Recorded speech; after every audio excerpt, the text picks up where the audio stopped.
마가복음 10장 이 말씀은 우리가 지난주에도 잠깐 살펴보셨는데 갈릴리 사역을 마치신 예수님께서 이제 마지막 사역을 위해서 예루살렘에 가시기 전까지의 그 사역을 간략하게 기록하고 있는 것을 봅니다. 갈릴리에서 예루살렘으로 내려가는 그 지름길은 사마리아를 통과하는 길입니다. 이 사마리아를 통과하길 원하신 예수님께서 누가복음 9장에 보면 제자들 중에 몇 사람을 먼저 사마리아로 보내셨습니다. 그래서 준비를 하게 하신 것이죠. 그런데 이 사마리아 사람들이 자신들이 원수처럼 여기는 그 유대 땅 예루살렘으로 그 예수님의 일행이 간다는 그 말을 듣고는 그걸 통과하지 못하게 하는 거예요. 예수님의 일행을 받아들이질 않습니다. 마가복음 10장 1절 말씀은 이렇게 기록하죠. 예수님께서 요단강 건너편으로 가셨다, 이렇게 기록하게 됩니다. 사마리아로 통과하지 못하게 된 그 예수님과 제자들은 이제 지도에 보시면 이 갈릴리 계시던 이 가버나움이라는 동네에서 요단 동편으로 건너가셔서 이 베레아라는 곳까지 남쪽으로 쭉 내려가셨죠. 원래는 이 갈릴리 땅에서 사마리아를 통과하면 바로 예루살렘인데 사마리아 사람들이 받아들이지 않으니까 이렇게 내려가신 것이죠. 베레아로 내려가셔서 여기서 다시 요단강을 건너서 이제 여러분 잘 아시는 여리고라는 곳, 그것을 통해서 이제 벳박에 또 베단이라는 동네를 거쳐서 예루살렘에 들어가시게 됩니다. 요단강을 건넌 후에 첫 번째 성읍 도시가 바로 여리고입니다. 오늘 본문은 거기서부터 시작을 하죠.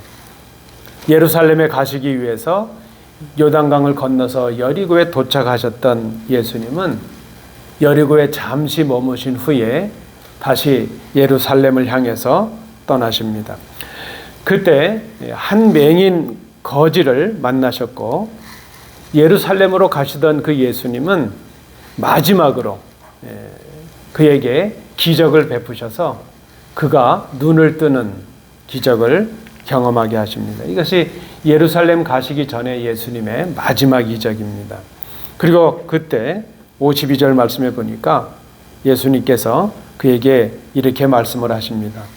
가라, 내 믿음이 너를 구원하였느니라. 저는 이 본문을 보면서 그런 생각이 듭니다. 예수님께서 인정하시는 믿음, 자기 자신을 구원받은 그 자리에 임할 수 있게 했던 이 한 맹인 거지의 믿음이 무엇이었을까? 어떤 믿음이었을까? 오늘 본문을 통해서 구원받는 믿음, 구원을 허락받은 이 맹인 거지의 믿음을 우리가 생각을 해봅니다. 첫 번째, 이 한 맹인 거지의 믿음은 예수님을 찾는 믿음이었다. 예수님을 찾는 믿음. 저는 이것을 믿음의 기회, 이런 말로 요약을 해보았습니다. 다시 말씀을 드리면 이 한 맹인 거지의 믿음은 예수님을 만날 기회를 놓치지 않는 믿음이었다. 예수님을 만날 기회를 놓치지 않았다는 것. 여러분 아시는 대로 그는 맹인이었고 거지였습니다. 맹인이기 때문에 거지가 됐을 것입니다. 그의 이름이 무엇이죠? 사실 그의 이름이 성경에 기록되지 않았습니다.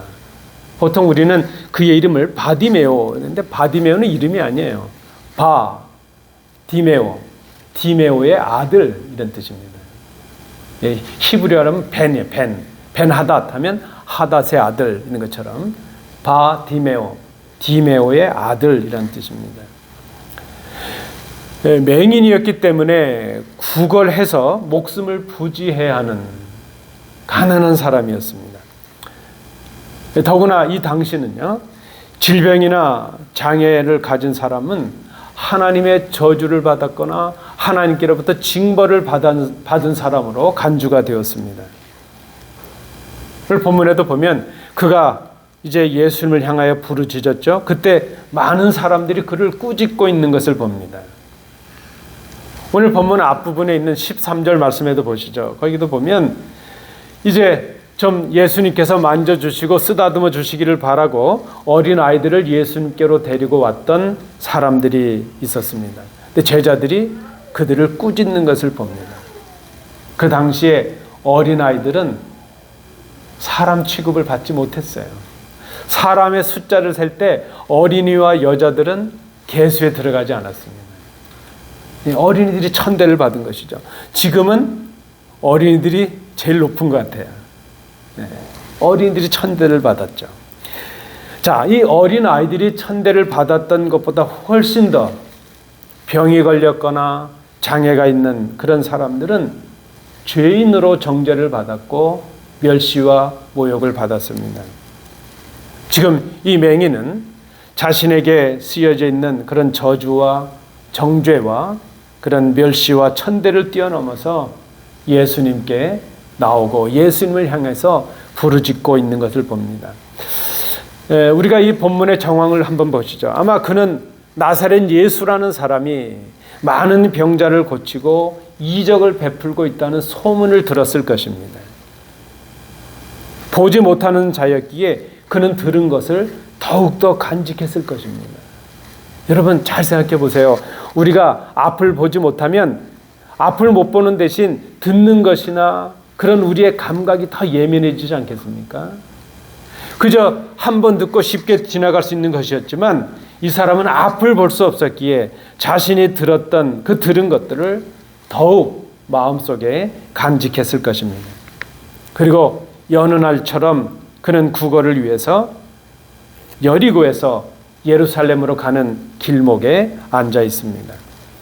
자, 그런데 드디어 그 예수님께서 지나가신다는 말을 듣습니다. 아마 웅성웅성했을 것이고 무슨 일이요? 하니까 옆에 있는 사람들이 예수라는 사람이 지나간데 아마 그 말을 들었던 것 같아요. 그 소리를 듣자마자 그가 지금 소리를 높여 외칩니다. 다윗의 자손 예수여 나를 불쌍히 여기소서. 앞을 보지 못하는 사람이 예수님을 만나고 싶어서 외치는데 그저 많은 사람들이 아이고 당신은 앞을 못 보니까 우리가 도와드릴게요. 그렇게 할 줄 알았는데 그게 아닙니다. 많은 사람들이 그를 꾸짖습니다. 아마 그 많은 사람들 중에는 예수님과 동행하고 있는 제자들도 있었을 것입니다. 한마디로 무엇이죠? 조용해! 그 말이죠. 잠잠하라! 하는 말입니다. 그 주위 사람들, 많은 사람들의 그 한마디에 그를 향한 사람들의 평가가 보여집니다. 좀 심하게 비약을 하면 그런 거 아닐까요? 너 같은 불구자가 죄인이요 가난뱅이가 감히 예수님을 부르고 길을 막고 섰느냐? 길을 방해하느냐? 뭐 그런 거 아니었을까요? 자, 그런데 이 맹인은 사람들의 꾸짖음에도 불구하고 이번에는 그보다 아까 했던 외침보다 더 큰 소리로 외치고 부르짖습니다. 다윗의 자손이여 나를 불쌍히 여기소서. 다윗의 자손 예수여 나를 불쌍히 여기소서. 그는 지금 그 예수님을 자신이 지금까지 겪어오고 있는 그런 삶의 아픔과 고통을 해결해 줄 수 있는 그런 분으로 믿고 있습니다. 오늘 본문에 보니까 이 맹인은 나사렛 예수를 다윗의 자손 예수라고 부릅니다. 여러분 나사렛이라는 곳 아시죠? 아까 우리 지도에서 봤던 것처럼 이제 예루살렘에서 훨씬 북쪽에 이제 있는 그런 유대로부터 멀리 떨어져 있는 북부 갈릴리의 산간지대의 작은 마을입니다. 뭐 정치적으로나 경제적으로 사회적으로 그렇게 중요한 장소도 아니고 주목도 받지 못합니다. 특별히 유대인들에게조차 그 갈릴리 사람들은 이방의 도시 가운데 있다는 그 이유로 경멸의 대상이었고 무시의 대상이 되었습니다. 요한복음 1장 46절에 보면 예수님께서 참 이스라엘 사람이구나 그렇게 칭찬하셨던 나다나엘이라는 사람이 있죠. 그 나다나엘이라는 사람도 이런 말을 합니다. 나사렛에서 무슨 선한 것이 날 수 있느냐, 그렇게 말을 합니다. 우리가 당시에 그런 상황에서 보면 이 나사렛 예수라는 표현은 나사렛 출신의 가난한 목수의 아들 정도, 그저 그 보잘것없는 동네 출신, 요즘 말로 하면 어떻게 좋을까요? 시골 출신, 그 시골 촌뜨기, 뭐 그런 표현이겠죠. 그렇게 예수님을 무시하고 천대하는 표현일 수 있었을 것입니다. 그런데 오늘 이 맹인은 그렇게 사람들이 경멸하고 무시하고 있는 나사렛이라는 천한 동네에서 나왔다는 그 예수, 그를 지금 다윗의 자손 예수, 그렇게 고백을 합니다. 다윗의 자손이라는 말은 예수의 왕되심, 예수의 메시아이심을 고백하는 것이죠. 지금 이 시대에 우리의 고백으로 한다면 예수, 그 역사적인 예수, 목수의 아들인 예수가 곧 우리의 그리스도이십니다 하는 고백입니다. 예수가 그리스도시라 하는 그런 고백입니다. 맹인의 첫 번째 부르짖음과 외침에 침묵하셨던 예수님께서 이제 더욱 큰 소리로 외치는 두 번째 그의 부르짖음에 들으시고 응답을 하십니다. 예수님께서 가던 길을 멈추시고 그를 돌아보시면서 사람들에게 말씀하시죠. 그를 불러오라 말씀합니다. 여러분, 이 맹인은요, 믿음의 기회를 놓치지 않았습니다. 자신에게 불편함이 있고 장애가 있고 사람들의 눈총과 멸시와 천대가 있었을 것입니다. 자신의 자존심이 짓밟히고 자신의 존재 자체가 부정되는 그런 모욕감을 맛볼 수 있습니다. 그러나 그는 그럼에도 불구하고 예수를 만나야 된다는 그 소원 하나로, 그 예수님이 자신이 가진 그 깊은 삶의 고통을 해결해 주실 메시아시라는 것을 믿고 주님을 향하여 소리질러 예수님을 찾고 있습니다. 평생을 보지 못할 거지로 살아야 될 그의 삶이 한순간에 변화하게 되었습니다. 예수님을 만났기 때문이죠. 아마 이 맹인의 삶은 그저 딱 구분하면 그거 아니겠어요? 예수님을 만나기 전의 삶과 예수님을 만난 후의 삶. 예수님을 만난 것 자체가 그의 삶의 변화의 분기점이 되었습니다. 여러분, 믿음은 우리의 고통과 죄된 삶을 바꿀 수 있는 기회입니다. 믿음으로 예수님을 만난다는 것, 그것은 우리의 삶을 바꾸는 기회라는 것입니다. 믿음은 예수님을 만날 기회를 놓치지 않는 것입니다. 오늘 우리가 살피는 이 맹인의 믿음이 이것입니다. 맹인의 믿음은 예수님을 만날 기회를 놓치지 않은 믿음이었다. 두 번째입니다. 오늘 본문에서 발견하는 두 번째 믿음은, 이 한 맹인 거지의 믿음은 예수님께 간구하는 믿음이었다는 것입니다. 이제 당신을 향해서 다윗의 자손 예수라 이렇게 고백하는 이 맹인 거지의 믿음을 보신 예수님께서 그에게 질문을 하십니다. 내가 너에게 무엇을 하여 주기를 바라느냐? 근데 그가 주저함없이 말합니다. 선생님이요, 보기를 원합니다. 보기를 원합니다. 그가 그 간절함을 나타내는 것 아니에요? 예수님께서 뭘 해줄까? 그럴 때 좀 생각해 보고요, 정리해서 알려드릴게, 그게 아니에요. 주저함 없이 보기를 원합니다. 선생님, 랍비요, 내가 보기를 원합니다. 여러분, 이 맹인 거지가 지금까지 익숙하게 해왔던 일은 무엇일까요? 사람들이 지나가는 길목에 앉아 있다가 사람들이 지나가면 불쌍한 표정과 몸짓을 가지고 사람들에게 몇 푼의 돈을 구걸하는 것, 그것이 그에게 익숙한 일이었을 것입니다. 더군다나 지금 이때, 예수님을 만난 이때는 유월절 절기 축제를 앞둔 때입니다. 지금 예수님은 유월절 절기에 맞춰서 예루살렘으로 가고 계십니다. 여러분, 유월절은 이스라엘 사람들에게 3대 명절입니다. 각지에 흩어졌던 사람들이 이 절기를 기점으로 예루살렘에 모여서 하나님께 제사를 드리고 이제 잔치를 벌이고 축제를 합니다. 많은 사람들이 이 유월절 축제에 참여하기 위해서 지금 사방에서 예루살렘으로 가고 있습니다.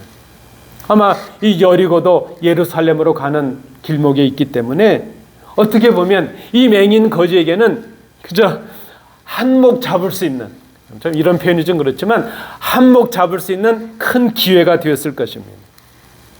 그런데 이 맹인은 지금 그 예수님의 능력을 자신이 지금까지 해왔던 것처럼 몇 푼의 돈을 더 얻는 정도의 그런 능력으로 이용하지 않았다는 것입니다. 우리가 잘 생각해야 될 것입니다. 맹인은 자신이 소문으로 들었던 것처럼 예수님이 바로 자신을 고치실 수 있는 능력의 주님이라는 것을 믿었습니다. 예수님을 향한 그의 믿음은 믿음의 간구로 이어지고 있습니다. 그는 능력의 주님께 자신의 삶 속에서 가장 근본적인, 자신의 가장 깊은 소원을 고백하고 있습니다. 자신의 삶의 진짜 고통과 아픔은 몇 푼의 돈이 없어서가 아니라 자신이 앞을 보지 못함에 있음을 지금 그가 알고 있습니다. 이 맹인의 기도는 보다 더 원천적이고 근본적인 문제를 알고 예수님께 구한 기도였다는 것입니다. 여러분, 믿음의 간구는요, 내가 지금 처해 있는 자신에 대한 이해가 필요하죠. 자신의 원천적인 문제를 바로 알아야 가능하다는 것입니다. 그리고 능력의 주인이신 그 예수님을 신뢰하고 그 문제를 해결해 주시기를 위해서 간구하는 것이죠. 가라, 내 믿음이 너를 구원하였느니라. 주님께서 말씀하실 때 그의 눈이 열리고 보게 되었습니다. 여러분, 믿음의 간구는 예수님이 들으십니다. 응답하십니다. 우리 지난주에 살펴보셨죠? 한 부자 청년이 예수님께 나왔습니다. 그는 자신이 선한 일을 하면 영생을 얻을 수 있을 것이라 생각을 했습니다. 자신은 어려서부터 하나님의 모든 계명을 다 지켰습니다. 그렇게 자신만만했습니다. 그런데 내 가진 것을 전부 팔아서 가난한 자들에게 나누어 주고 나를 따르라 하셨던 그 예수님의 말씀을 들을 때 그는 근심하며 돌아갈 수밖에 없었습니다. 자신의 문제를 보지 못했고 예수님이 누구이신가 하는 것을 그가 알지 못했기 때문입니다. 예수님은 32절, 33절, 34절 말씀에 보니까 이제 예루살렘을 향해 가시면서 세 번째로 당신이 순환을 당하시고 십자가에 죽으실 것을 말씀합니다. 그 예고를 제자들에게 주십니다. 그런데 제자 중에 야고보와 요한은 예수님께서 예루살렘에 들어가서 왕이 되시면 우리 형제들 중에 하나는 주님의 오른편에 하나는 왼편에 앉게 해주십시오. 그렇게 말을 합니다. 방금 전에 예수님께서 그 말씀을 하셨어요. 내가 예루살렘에 올라가면 대제사장들과 서기관들에게 넘겨지고 능력을 받고 채찍질을 당하고 죽임을 당할 것이다.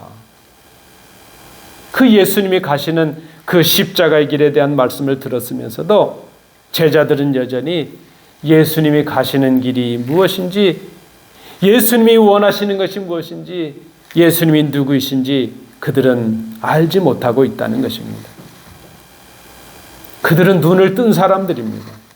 자신들의 그 눈으로 예수님을 보고 예수님과 같은 길을 걷고 있으면서도 그 제자들은 예수님이 누구이신지를 알지 못합니다. 예수님 앞에서 지금 자신들에게 꼭 필요한 원천적인 문제가 무엇인지, 자신들이 해결받아야 될 문제가 무엇인지를 깨닫지 못하고 있습니다. 그저 예수님의 능력을 자신들의 의의를 드러내는 수단 정도로 이용하려고 합니다.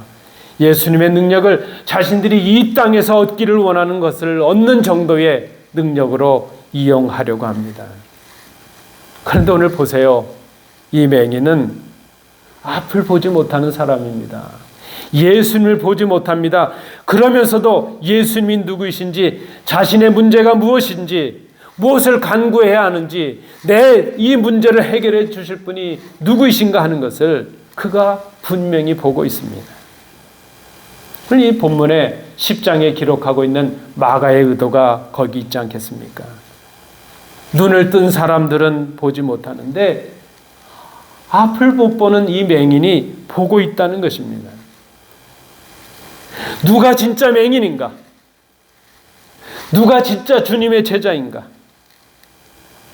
앞을 못 보는 이 맹인은 믿음으로 능력의 주님을 봅니다. 그리고 그 주님께서 자신의 원천적인 문제를 해결해 줄 분으로 믿고 그에게 간구합니다. 그래서 저는 이 맹인의 이 간구를 믿음의 간구 이렇게 제목을 붙여봅니다. 이 한 맹인 그의 믿음은 능력이신 예수님을 알고 그분께 자신이 꼭 필요한 그 원천적인 문제를 간구할 수 있는 그런 믿음이었다는 것입니다. 몇 푼의 돈으로 주님의 능력을 이용하려고 했던 그런 사람이 아니었다는 것입니다. 우리가 배워야 될 맹인의 믿음의 모습입니다. 마지막 세 번째 믿음입니다. 한 맹인 거지의 믿음은 예수님을 따르는 믿음이었다. 맹인의 간구를 들으신 예수님께서 그를 고쳐주셨습니다. 가라, 내 믿음이 너를 구원하였다. 그가 보게 되었습니다. 얼마나 좋았을까요? 저는 저희 같이 신학교 공부했던 동기 중에 앞을 못 보는 동기가 있었어요. 그래서 우리가 매일 수업을 하면 노트를 우리가 이렇게 만들어서 주기도 하고 그러면 그걸 또 밤새도록 점자로 만들죠. 책을 읽어야 되면 우리가 돌아가면서 책을 읽어서 그 카세트 테이프에 녹음을 해주고 그랬습니다. 그 봉사를 하던 여학생이 사모가 됐어요. 저희 동기 중에 그런 분이 있습니다. 눈을 볼 수 있다는 것 얼마나 큰 은혜일까요? 자, 그가 보게 되었죠. 소위 그는 우리가 생각하는 기도의 응답을 받은 것 아닙니까? 고칠 수 없었고 상상도 못했던 기적을 경험했죠. 그리고 주님께서 가라 말씀하시지 않습니까? 이제 그는 가라 하신 이 예수님의 말씀대로 지금까지 자신을 얽어매고 있었던 그 모든 굴레와 멸시와 천대를 그 자리를 떠나서 이제 자신이 선택하는 새로운 그런 자유의 삶을 새로운 삶을 살아가게 되었습니다. 그는 믿음의 간구를 통해서 예수님께서 베푸신 기적을 경험했습니다. 그러나 그는 기적을 경험한 그 자리에 머물지 않았다는 것입니다. 우리가 주의 깊게 보아야 될 내용이 그것입니다. 그는 자신이 경험한 그 기적을 통해서 그 기적을 베푸신 능력의 주님을 바라보았습니다. 그리고 그의 믿음은 주님을 따르는 결단으로 이어지고 있습니다. 그래서 저는 이 믿음을 이렇게 표현합니다. 맹인의 믿음은 기적을 표적으로 바꾼 믿음이었다. 기적을 표적으로 바꾼 믿음이었다. 여러분, 기적이 무엇입니까? 기적은 주님께서 베푸시는 초자연적인 능력이 나타나는 사건이죠. 우리가 그 기적을 통해서 하나님의 뜻과 구원의 계획을 보게 되고 알게 된다면 그것은 기적으로 끝나는 것이 아니라 기적이 표적이 되는 것입니다. 그것은 기적을 통해서 하나님을 보게 하고 하나님의 뜻을 보게 하는 것이죠. 마치 여러분 사인, 우리 길에 가면 이정표 있지 않습니까? 우리가 그 이정표를 통해서 목적지에 가는 것과 같다 생각을 합니다. 우리가 어떤 목적지를 정하고 가게 되면 그 목적지까지 가기까지 우리는 많은 이정표들, 많은 사인을 보게 되죠. 그런데 여러분, 이정표가 아무리 멋있고 좋아도 이정표는 우리의 최종 목적지가 아닙니다. 그 이정표들은 목적지가 아니라 목적지에 가도록 도와주는 것들이죠. 여러분 기억하십시오. 우리가 기도의 응답으로 우리의 삶 속에서 경험하는 그 많은 이적들은 이정표라는 것입니다. 우리의 최종 목적지가 아니라는 것입니다. 이적은 우리의 신앙의 목적이 아닙니다. 우리의 병이 낫고 사업의 문제가 해결되고 우리의 기도의 문제들이 응답받는 그 이적들, 그것은 신앙의 목적이 아니라 그 이적들, 기도의 응답을 통해서 참된 신앙으로 나아가게 도와주는 이정표라는 것입니다. 그래서 이런 말이 되죠. 이적을 표적으로 바꾸는 신앙이 필요하다는 것입니다. 여러분, 성경을 한번 보시죠. 예수님은 그 사역을 통해서 많은 이적을 베푸셨습니다. 하루는 떡 5덩이와 물고기 2마리 500여를 가지고 5,000명이 넘는 사람들을 먹이신 적도 있습니다. 병든 자를 고치시기도 했고 어떤 때는 이미 죽은 사람도 살리시는 기적을 베풀어 주셨습니다. 그 예수님께서 기적을 행하실 때마다 기적을 경험한 많은 사람들이 예수님을 따랐습니다. 그런데 그 예수님을 따른 많은 사람들 중에는 또 다른 기적을 보기 위해 따른 사람들이 많았습니다. 그들은 기적을 통해서 자신들의 물질 문제가 해결이 되고 병 고침을 통해서 육적인 자신의 문제가 해결되는 것, 그것에 머물고 말았습니다.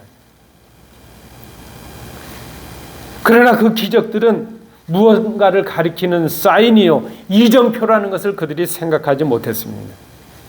예수님께서 기적을 베푸시고 기적을 통해서 우리가 보기를 원하시는 것이 있다면 무엇입니까? 이제 하나님의 나라가 임하고 있으며 그 나라의 완성을 위해서 예수님께서 오셨다는 것을 사람들로 하여금 믿게 하기 위해서 예수님은 기적을 베풀어 주십니다. 그 이적들을 표적으로 삼아서 예수님을 바라보고 하나님의 나라와 하나님의 구원의 계획을 바라보라, 그것을 원하셨습니다.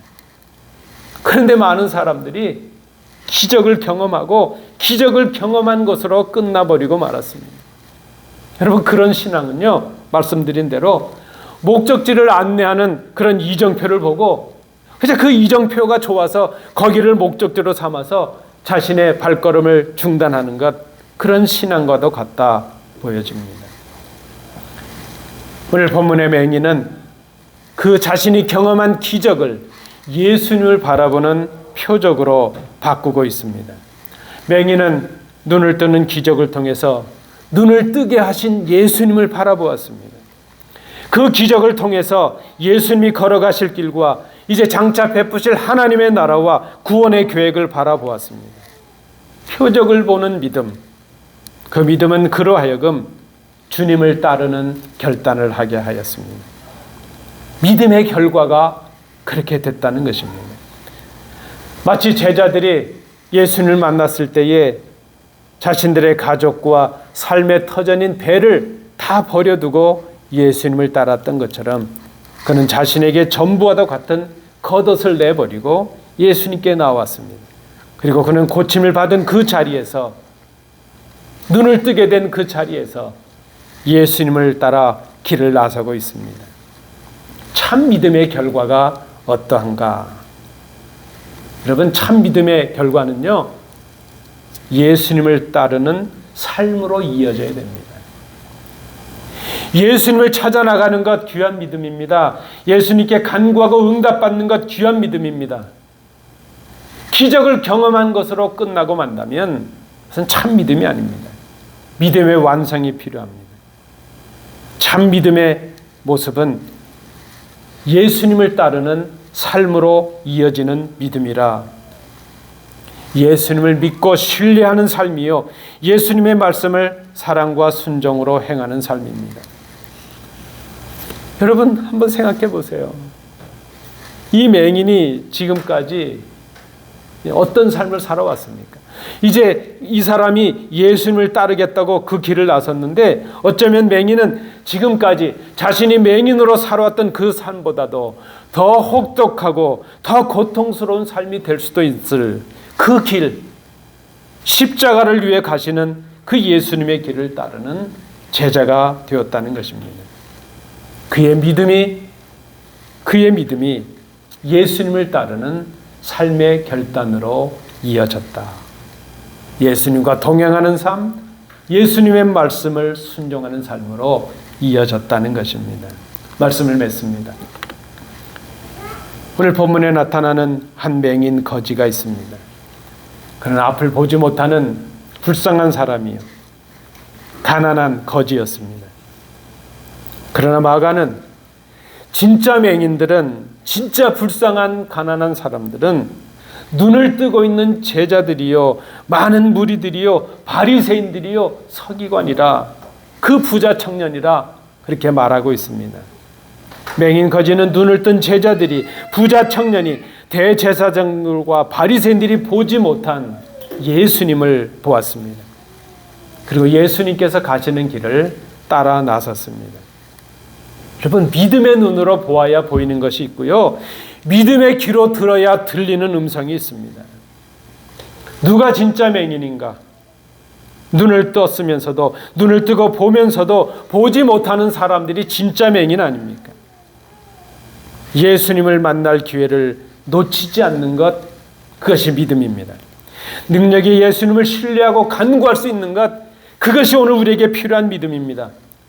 그리고 그 모든 은혜와 그 모든 응답을 간직하고 예수님을 따르는 삶으로 결단하고 이어지는 것, 그것이 믿음이라 말할 수 있습니다. 오늘 우리가 이 본문의 한 맹인 거지를 통해서 배워야 될 믿음의 모습이 그러합니다.